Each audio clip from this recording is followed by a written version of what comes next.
Hello everyone, welcome back to the channel. My name is Andre and I'm your bookworm, and today we do not have a book review. Today we'll be having a book chat. No, not really a book chat, because we're not talking about books. We're talking about the adaptation of Lord of the Mysteries, starting with episode 1. You've seen that I'm holding the mic. This is going to be one of those episodes. It's going to be messy. It's going to be just rambling around topics, but worry not. I hope you enjoy it.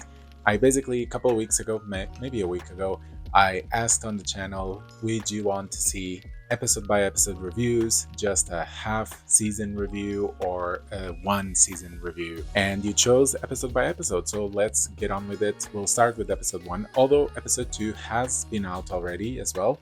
I haven't watched it because I wanted to have all my thoughts ready for this episode 1 before I watched episode 2. So for the ones that don't know what Lord of the Mysteries is, I have 2 reviews of the first volume, and I also have another video talking about aspects of the world building. Go check them out, come back if you're still interested, and please go watch the anime because I thought it was quite good, and I'll get my full thoughts on it, but just overall, so far so good. So for the ones that don't know, Lord of the Mysteries is a web novel published by a Chinese author whose name is Cuttlefish That Loves Diving, or the Chinese equivalent, which I know I cannot pronounce properly, so I'm not gonna try it.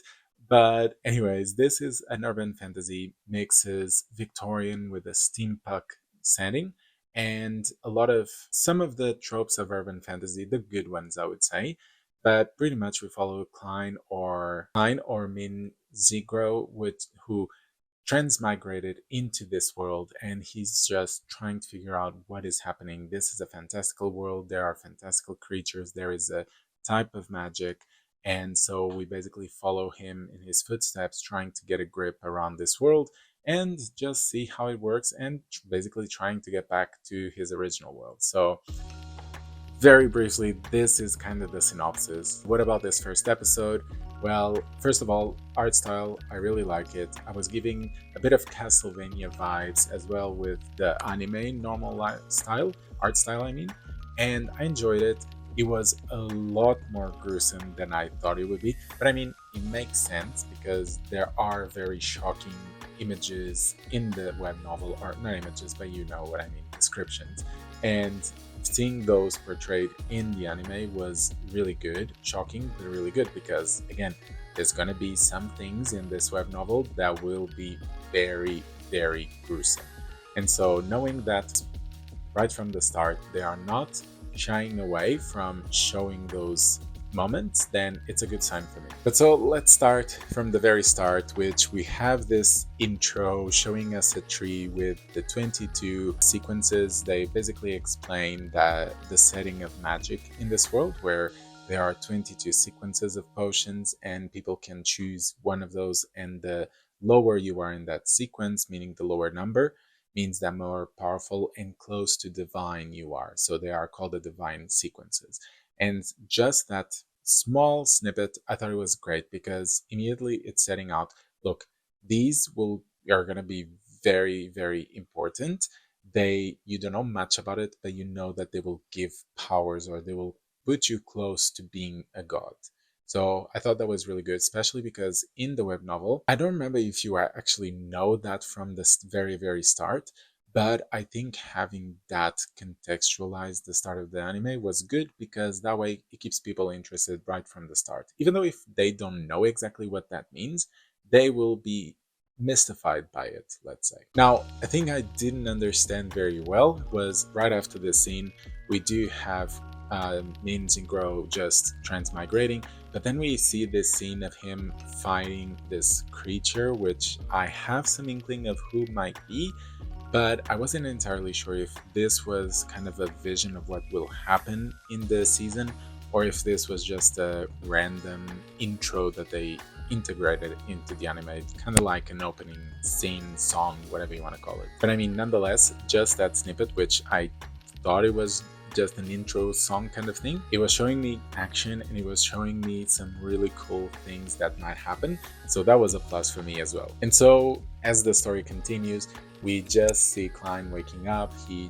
I'm gonna be very, very spoilery about this TV show, so be aware of that. I should have said that before, but yeah, there's going to be a lot of spoilers, especially because I'm trying to make a review seeing how it adapts and seeing how they are setting up some things towards the future or the finale or for the next season. So yeah, be aware. I will try to mention when things are spoilery, but otherwise. So yeah, so Klein wakes up. He seems to realize immediately that he Sue killed himself pretty much before transmigrating, or Klein did, and so he basically went into Klein's body. Now, the setup, if you remember, if you've seen my review of the first novel, you know that I was very, very confused, very, very bored with the start because there is a lot of exposure and it's not done very well, let's admit it. There's a whole lot of talk about coins, which, at the point that I'm at, I understand fully how important it is to know the economy system and how much importance money has. But at that time, which was so far away, it was very, very intense to just know about all the soli, all the pounds, all the things, and how poor he is, and how much each item costs. But I understand now the relevance of it. At the same time, in the anime, I think they integrated it better because they didn't focus so much on it. I mean, it's a different media, so it's normal that some things will translate better than others. But it was good that we saw how confused he was and him trying to understand what was happening around him, trying to get hints of things like the diary and also just the gun and all of those things. So they did a really good job at setting the scenarios so that we as viewers, especially the first viewers that haven't read the web novel, they can kind of understand and be in the same place as Klein of confusion. And then just after that, we meet Klein's sister, who was a bit more chirpy than I thought she would be, but that's like something very minimal because, I mean, to be picky to this point, it means that everything else was really good, which I thought it was. Like the background in the sense that Klein's room, the city itself, I thought they were really well done. Maybe some parts may have been a bit towards the exaggerated, but the anime style is like that. So I can't really blame it for being like that because it is part of the medium. But moving on, so we see Klein going to buy some bread and also going to be chased and then kind of end up in a clairvoyant tent. And that scene was really well done. I thought it mixed the mysteriousness of it, a bit of action, a bit of the fantasy feel, because you definitely get to see that Taro is involved and something about the fool and all of that that will be very, very important later on.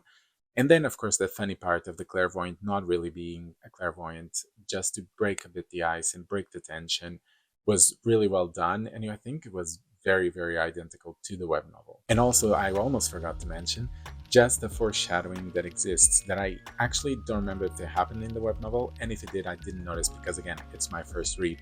But Klein meeting a clown and the clown inviting him to the circus was, I watched it and I was like, I see ya, I see ya. But let me talk about one of the biggest parts of this episode, which was the fog realm. I was very excited to see it. My expectations were high because the fog realm is so important for this web novel. And so they really needed to nail this. And I thought they did. Just Klein going into the fog realm and then just everything is fog. There's a lot of lights. I didn't really imagine it like that, but I can see that as well as being possible as one of the visions, let's say. But then him invoking Audrey and Alger and them being transmigrated into the fog realm, and then him raising the table and the chairs and being all mysterious, I think was really well done. One small thing to pick on is the fact that I didn't really get the sense that both Audrey and Alger could not see Klein directly, that he should be covered in fog so that they cannot determine his identity. Because in the anime, it does give the feeling that he is kind of visible, maybe a bit obstructed, but I thought he would be like completely covered in fog and they would only see a silhouette and hear the voice pretty much. But aside from that, I think both Audrey and Alger, being such important characters, their personalities were nailed on really well. And in terms of looks, Audrey, just like I imagine. I mean, it's the typical noble kid that is very spoiled and very ooh la la, I can't do anything, or I want to do things without really realizing the danger, which is giving a lot of Elaine vibes from Wheel of Time. But anyways, Alger was good. I thought he would be more like bigger for some reason. But I mean, it makes sense as well, him being like that. I like the blue hair because, again, it is a feature of his class, or I would say from the sequence that he has. But yeah, I thought those two characters were really well done. I am very keen and hope to see it more in episode 2. And then the last sequence in the episode was pretty much seeing the nightmares, meeting Captain Dunn, meeting some of the Nighthawks, and also see the medium being able to connect with Klein and also see how they are portraying the subconscious or that level, because again, this will be important later on. We are going to see Klein go into the subconscious of several people. So, and they always mentioned that it was kind of like an ocean and there are waves and everything. So they portray that well. I'm very keen to keep seeing more of it. And especially, I mean, Captain Dunn, we know what happens and we know how he keeps being important in the web novel in volume 1. So very keen to know how they will portray, especially the thing about him always forgetting about saying something extra.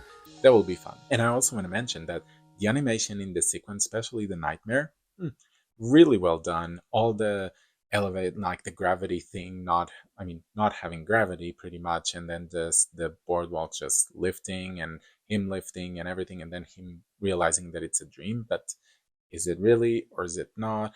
Like all that uncertainty was really well done together with the art style and the action aspect of it. So yeah, I think so far so good. I'm very impressed with this first episode. I'm really keen to see how second episode turns out. Again, another thing is I'm curious to see how they will develop the economy system, because again, not having everything in pounds, then I think they will have to elevate the prices by a lot in some aspects later on in the anime. But I mean, those are such minimal things. For me to be picking on this, I really don't have much negative to comment about. So I really hope they don't ruin this, because I can now see how much potential this web novel has to become really famous and really top tier in terms of anime. And yeah, I think overall this episode, really good job at giving us context of the world. So we know where we are situated. We know that there are powers. We don't know yet what powers there are, but I hope that comes in the next episode. But we know there are powers. We know that these powers are weird and they may be dangerous. Then of course we have all the other mysteries, like Klein and his companions all dying, and why did they do that? And why is Klein in this world? So a lot of these things have built up to be mysteries that will be developed throughout the season. And I think none of them were done. I mean, the exposure might have been just a tiny bit too much. I watched this TV show or this anime with people that have not read the web novel, and they said that it did feel a bit overwhelming towards the end when there are constant things being introduced. But my feeling is that would always happen because this world is immense and there is a lot to introduce. But I think in the next episode and the episodes after that, with more contextualizing, people will be more familiar with everything and they will just keep going and it will become a lot more exciting for them. But yeah, I kind of want to keep these short because I mean, we're going to have plenty and I'm already trying to put other videos on. But let me know, comment down below. I want to know what your opinion on the first episode is.